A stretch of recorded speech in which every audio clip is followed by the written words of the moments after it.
ಒಂದು ಹೃದಯ ಸ್ಪರ್ಶಿಯಾದಂಥ ಪ್ರಸಂಗವನ್ನ ರತ್ನಮ್ಮ ಅವರು ಕಟ್ಟಿಕೊಟ್ಟರು. ಗುರು ಲಘುವಾದಂಥ ಕತೆ. ಅದು ಹೇಗೆ ಅಂದರೆ ಶಿಕ್ಷಣದ ವಿಡಂಬನೆ ಅವರು ಮಾಡಿದರು. ಆ ಶಿಕ್ಷಣದ ವಿಡಂಬನೆ ಮಾಡ್ತಾ ಅವ್ರು ಹೇಳಿದರು, ಗುರುವಿನ ಹಿರಿಮೆ ಲಘುವಾಗಿ ಹೋಯಿತು. ಗುರುವಿನ ಹಿರಿಮೆ ಲಘುವಾಗಿ ಹೋದಂಥ ಕಥೆಯನ್ನ ರತ್ನಮ್ಮನವರು ಕಟ್ಟಿಕೊಟ್ಟರು. ಶಾಂತಾ ಪಾಟೀಲ್ ಅವರು ಮೌನ ಅನ್ನುವಂಥ ಕವನ.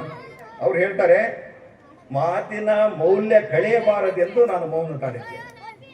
ಮಾತಿನ ಮೌಲ್ಯ ಕಳೆಯಬಾರದೆಂದು ನಾನು ಮೌನವಾಗಿ ತಾಳಿದ್ದೇನೆ ಅನ್ನುವಂಥದ್ದು. ಅಮರಯ್ಯ ಸ್ವಾಮಿ ಅವರು ಮಾನವೀಯತೆ ಕುರಿತಾಗಿ ಕವನ ರಚನೆ ಮಾಡಿದರು. ಅವರು ಒಮ್ಮೆ ಚಿತ್ತ ಭಿತ್ತಿಯನ್ನು ಕೆದಕಿ ನೋಡು. ಮಾನವೀಯತೆ ಎಲ್ಲಿದೆ ಅಂದರೆ ನಿನ್ನೊಳಗೆ ಇದೆ, ನನ್ನೊಳಗೆ ಇದೆ. ಅದನ್ನು ನಿನ್ನೊಳಗೆ ನೀನು ಪ್ರಶ್ನಿಸ್ಕೊಳ್ಬೇಕು ಅನ್ನುವಂಥ ಒಂದು ಸೊಗಸಾಗಿರುವಂಥ ಕವನ. ಬಸವರಾಜ್ ತಾವರಗೇರಿ ಅವರು ಕಾಲ ಸೂಚಕ ಅಂತೇಳಿ ಗಡಿಯಾರದ ಬಗ್ಗೆ ಕವನ. ಹಾಗಲ್ಲಿರಲು ನಾನು ನಡೀತೇನೆ, ಅದಕ್ಕೆ ದಣಿಯೋದಿಲ್ಲ ಅಂತೇಳಿ ಗಡಿಯಾರ ನಮಗೆ ಎಚ್ಚರಿಕೆ ಕೊಡ್ತಾರೆ. ಕವಿ ಆಂಜನೇಯ ಮರ್ಲಾನಹಳ್ಳಿ ಅವರು ಯಮಪಾಶ ಅನ್ನುವಂಥ ಕವನ. ಕಾಲವಲ್ಲದ ಕಾಲಕ್ಕೆ ಮಳೆ ಯಾಕೆ ಬರ್ತದೆ ಅದನ್ನು ಅವರು ಚಿಂತನೆ ಮಾಡಿ. ಕಾಲವಲ್ಲದ ಕಾಲಕ್ಕೆ ಮಳೆ ಬರ್ತದೆ, ಮಳೆಗಾಲ ಮುಗಿದೋಗಿರ್ತದೆ, ಆದರೆ ಮಳೆ ಇನ್ನೂ ಮುಂದುವರಿತದೆ. ಇದಕ್ಕೆ ಕಾರಣ ಏನು ಅಂದರೆ ನಾವೆಲ್ಲ ಮರಗಳನ್ನು